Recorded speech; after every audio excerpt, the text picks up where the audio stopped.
Starts the process today. He'll be an individual-led. I think that's the part you'll be out there to get a chance to see.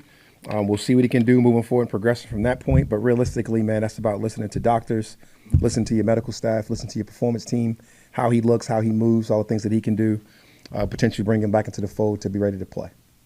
The fact that they started the season with their starter and won, he's really done a nice job, ended up getting injured. They really had their young guy, number 7, going out there, really being productive. And he started off as a gimmick guy, then he moved to a running back, then he moved to an explosive guy. He had some really good plays against us. And then they really got open a couple weeks ago when they had some injuries, and 44 stepped out there, really opened this game as a kickoff returner versus us.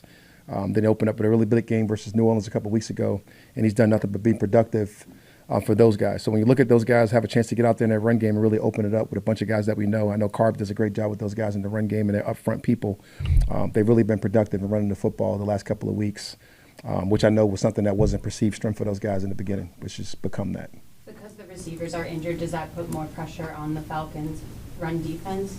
I think it always starts with the run, just in general. I think most coaches say that just as a cliche type of thing, but realistically with these guys and how they've been running the ball the last couple of weeks and what they're able to do, having success versus the Saints and as well as Baltimore, and us spitting out that big play, I think is really something that they've really done a nice job of the last couple of weeks. So I think it starts there because of what they've done, not necessarily what we've done or the Falcons defense. I think these guys, they got a lot of running backs. They got a bunch of good running backs, and you want to be able to go out there and stop those guys to make it one-dimensional in order for the guys to have to beat you in the pass game.